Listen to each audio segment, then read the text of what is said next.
Hi everyone, and welcome back to the channel. We are back in the MEC-TEC garage, as you can see, and we're back on Poirot. Now, I have ordered a new clutch slave cylinder for this. You would have seen in the last episode the old one's leaking. I've now got a Beck one coming, so hopefully that should be some decent quality. I didn't want to stretch to a genuine one. You don't want to know how much they wanted for a genuine one, but we've got a Beck one, so hopefully that'll be alright. So while we're waiting for that to arrive, we're going to crack on getting the exhaust sorted out. I need to get those two studs out the back of the cat that have snapped off, and get some either new studs put in or nuts and bolts ready to go in there, and then we can thread all the new tubular manifold through and get that fitted and on with a new gasket and all bolted up together. Let's carry on. Okay, as you can see, they're the two studs in question, there and there.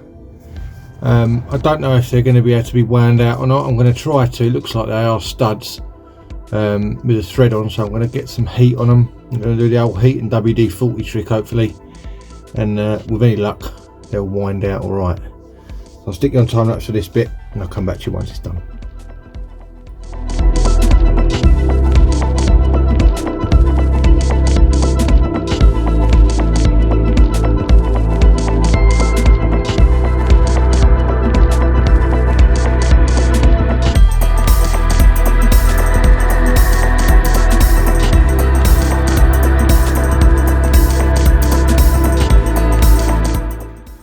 Okay, as you saw from those efforts, those are not having any of it coming out, so I'm going to have to break the angle grinder out, cut them off and drill them out, and then we can put some nuts and bolts through. Let's carry on.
Okay, before we start fitting any exhausts on the car, I need to get this O2 sensor off.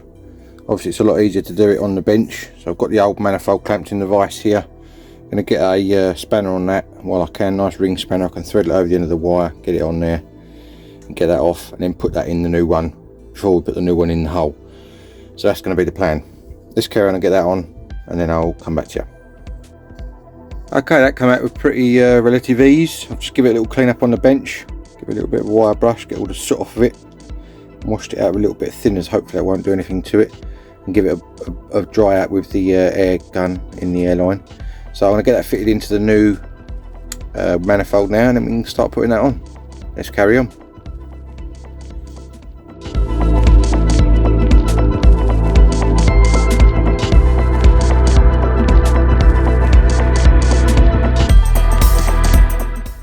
Right, yeah, I found a new manifold gasket, the Mazda, lovely. It's got a little bit of a dent in it there, but that should be fine once it gets crushed by the manifold. And a new downpipe gasket, so that should be good to go. So I'm going to start threading this manifold through now. It's got the O2 sensor on it. Let's see if we can get it all buttoned up.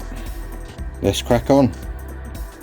Okay, just before we do fit that in the in there, I have cleaned up all this area here.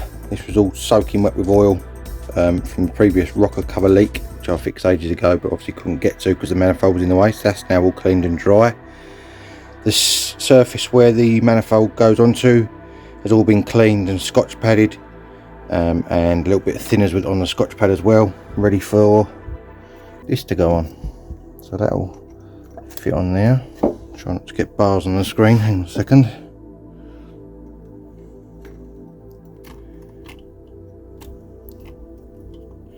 Got to slot it in behind this little bracket, which is a bit tricky. get it on this stud at the same time. Should go though. There we go. So now that's on there, we can get the manifold in. Let's crack on.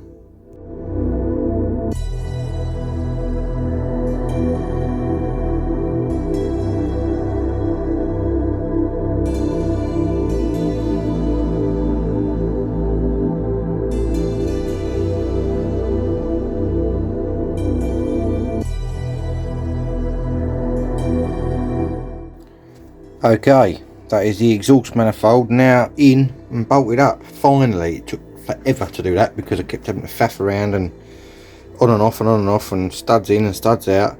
I'm missing one nut down here, which I've got to find. I don't know where it's gone. The O2 sensor is all plugged in. That's all routed back in. Core packs are back on the top there. That very awkward bracket that was down here that I fought so hard to get the stud out of to put back on so I could clamp it up, I ended up having to take off completely because this is a 421 manifold, so it obviously takes up a bit more room than a single pipe, and that was in the way. Well, it went in, but it wedged the exhaust in between that and the body, so I took that off, otherwise we would have definitely had a rattle. So we are back underneath the car now. We need to join up the what is the back of the downpipe with the front of the cat. So we'll get under the car and get some nuts and bolts going and get that sealed up. Lovely jubbly. Okay, as you can see there, the new manifold is now nut and bolted onto the back of the cat, no problem.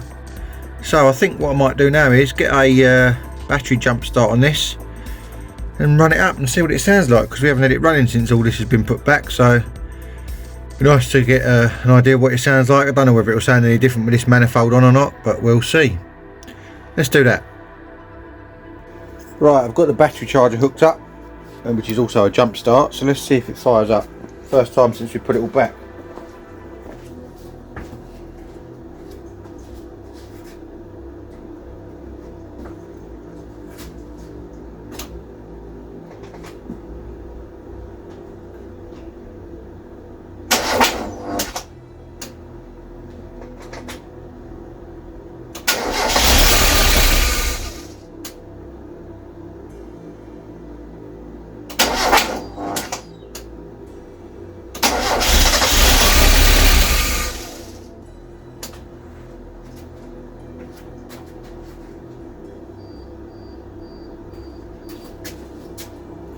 Should have thought I haven't put the airflow meter back on.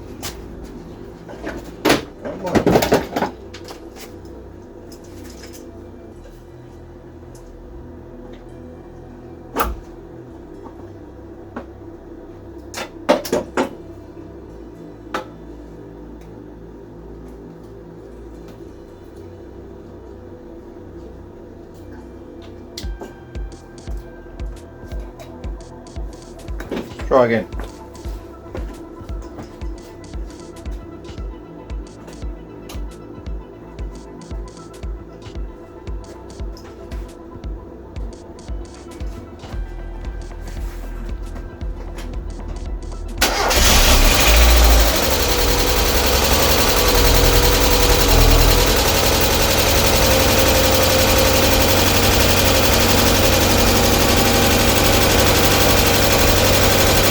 A little bit ticky perhaps, got the oil going around it, hasn't been started for a long while, so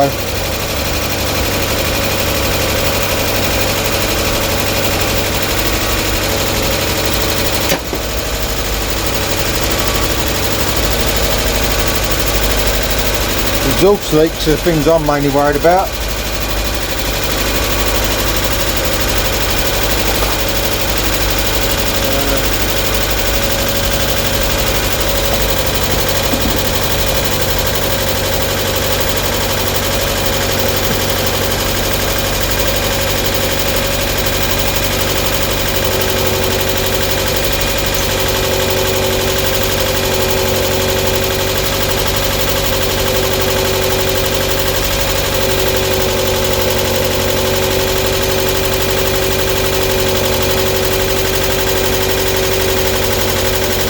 No exhaust leaks from under the bonnet, that's good on the manifold.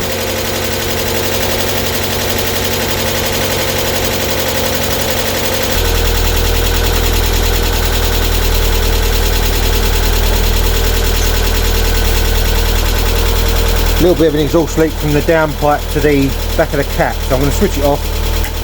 Maybe I didn't put any exhaust paste in between there, so maybe I'll put a little bit of that in there just to give it a good chance of sealing up. Okay, as you can see, we are all running. The lifters on the cam need sorting out, which is a job I thought I may have to do. The exhaust itself seemed absolutely fine.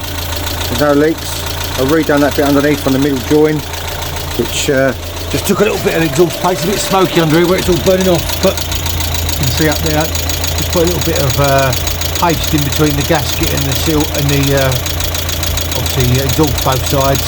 I don't particularly like using that stuff, but because it's an old cat, obviously it's not got the most even surface of it, even though I did buzz it over with a flappy raw and a grinder. So I've put a bit of that on it and it seems to have done the trick now, so that's great. So hopefully the next job's going to be to get this clutch, new clutch slave put in, and we can get it driving hopefully. So let's carry on.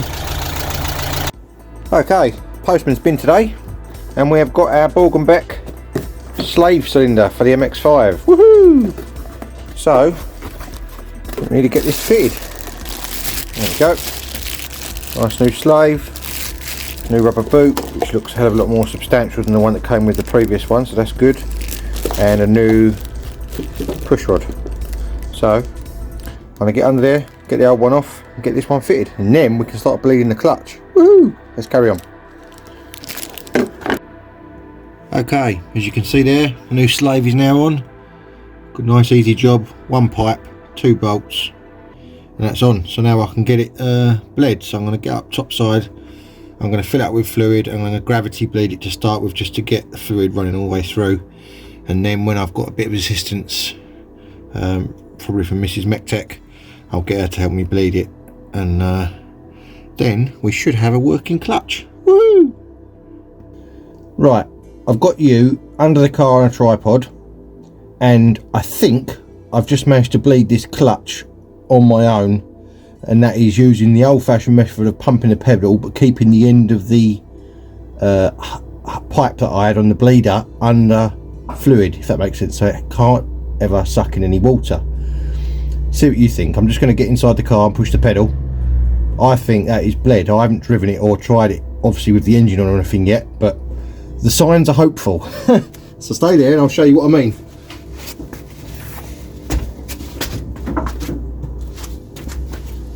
Okay, just about to push the pedal down. That noise, if you can hear it, is fireworks, not the pedal. That to me feels like a nice clutch, and I'm hoping from under that side looks like a nice clutch too. So I think we may have managed to bleed that on our own, or on my own I should say. It's quite handy. Lovely jubbly. Okay, I'm just doing some investigation into why the handbrake is jammed on. Got my glamorous assistant in the car, Mrs. MEC-TEC. Can you pull it up and down for us, Jem?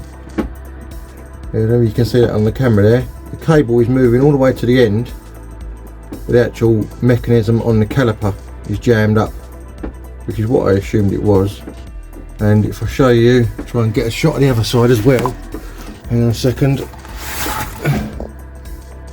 I don't know if you can see that over there, but the other side is doing exactly the same thing as well. So the cable's moving right at the very end, but there's nothing happening on the actual caliper. So looks like we're going to have the calipers off and try and free them up. Another job. Let's carry on. Okay, as you would have seen from that clip, when me laying under the car and Mrs. MEC-TEC operating the handbrake, it isn't releasing, and I've got the wheel off now, as you can see, and it is all a bit crusty under here. Either from how it was before or where it's been sitting for a little while, and you can see in there, I'm trying not to get strobe lines on the screen, that there, that gap you can see between the end of the cable here and the little horseshoe shape, that shouldn't be there, because obviously the arm should be up against the cable. So there's obviously that arm there is stuck, so I'm going to give that a little tap, see if I can release it, to obviously let the brakes off, and then I'm going to take the caliper off, give it all a good clean up, work it in and out a few times, and hopefully get it all free again, and that should do the trick hopefully. Let's crack on. Okay, with the caliper now off, you can see that the arm, that's the arm there. This is the cable which obviously pulls on the arm. I've tucked it back to obviously release the pads. So what I'm going to attempt to do is get some lubricant in between the housing here and this arm, and then I'll get a big pair of grips and work it in and out, because obviously it's on a big spring, so it's going to be hard to push in and out with your hands. So I want to get a big pair of grips on there, work that in and out as best I can. I know the cable's fine because I could see it moving from under the car as you saw. So hopefully we can get that freed up, give the caliper a nice little wire brush up, and hopefully we should be good to go. So I'm going to do that, and I'll come back to you when it's working. Okay, I've worked that in and out a few times. As you can see, it's wet where I've sprayed WD-40 on it. However, on closer inspection of this piston, you can see that on camera. Hang on a second, I'll try and tilt it up so it's in the light. See, under that boot, it does not look good on there. So it does not look like that piston is even moving or allowing it. I don't think it's so much the spring and the arm not allowing it to go back. I think it's actually the piston not allowing it to go back, because it's so rusty under there. It's coming out, and then that's it. It's staying where it is, not allowing it to go back. So I think we may be in for new calipers on the back, which isn't ideal. So yeah, that's where I'm at the moment. Okay, update on this brake caliper. I will not be beaten, as you know. I've got the brake caliper completely off the car now, and as you can see by this, the handbrake mechanism is now fully free, and the piston I thought was stuck actually isn't stuck at all, and it's actually got a wind adjuster on the back here that you can wind in and out. Now I have actually taken it right out, and you can see there is a little bit of corrosion on it. I have actually just put a little bit of Nutri-Rust on there after cleaning it up a little bit, just to try and hold that back. As you can see, the majority of the piston where it runs in and out is okay. So, and it was still moving free even with that corrosion on it in there, and it was worse than that because obviously I've cleaned it up since. So I think we may have had a bit of a win on this. So I'm going to carry on cleaning this up, and once that's gone completely off, I'll put that back in, put a little bit of oil around it as well, and hopefully we should be able to be reusing this caliper rather than having to buy a new one, which is great because I haven't really got the budget for a new one at the moment. Let's carry on. Okay, after much cleaning and wire brushing and lubricating and everything else, we are looking in good shape. I think you'll agree that caliper looks a million times better than what it did before. I've cleaned up the wings on the pads as well. They've still got a bit of meat left on them, so they're okay to keep going with. I've got all the gunk out the middle of them that was in the middle of them, so that's all right. And I've given that disc a little bit of a wire brush up as well, just to get the surface rust off of it.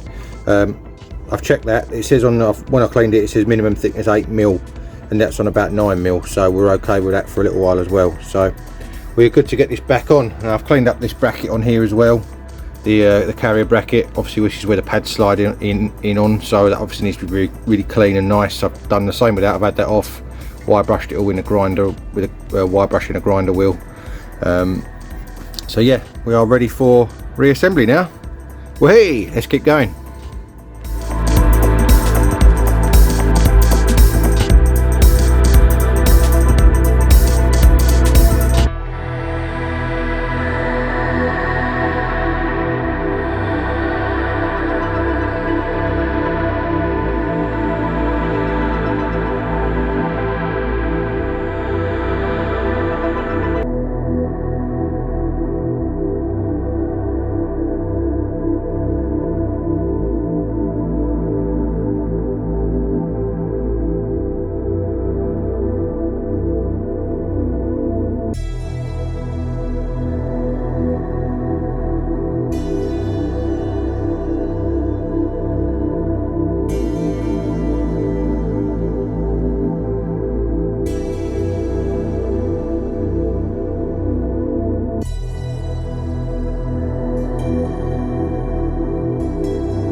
Rightio, as you saw, that's all back on, all adjusted with a little adjuster on the back, so there's a tiny bit of drag on the pads, but that's just right.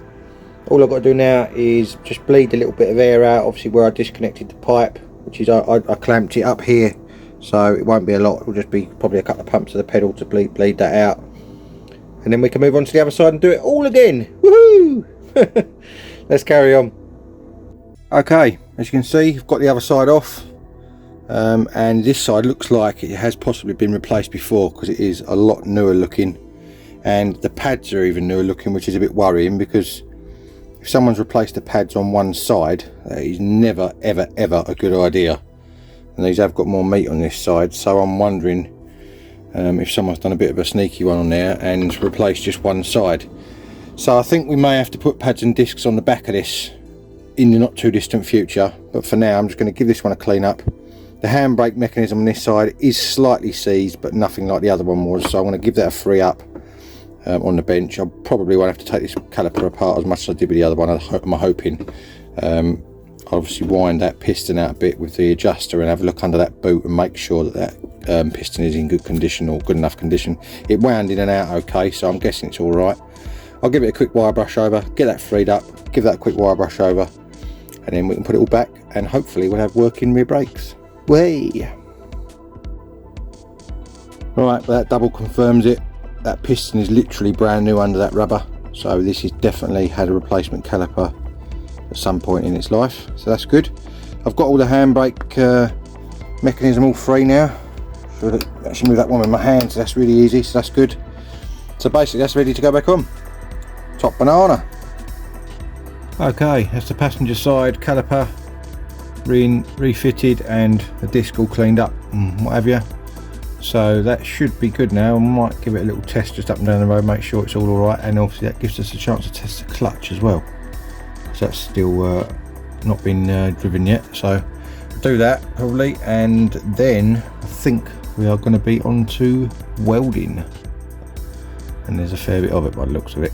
Uh-oh. Let's carry on. Right then, let's see if this whole thing moves under its own power. Hopefully the answer is yes.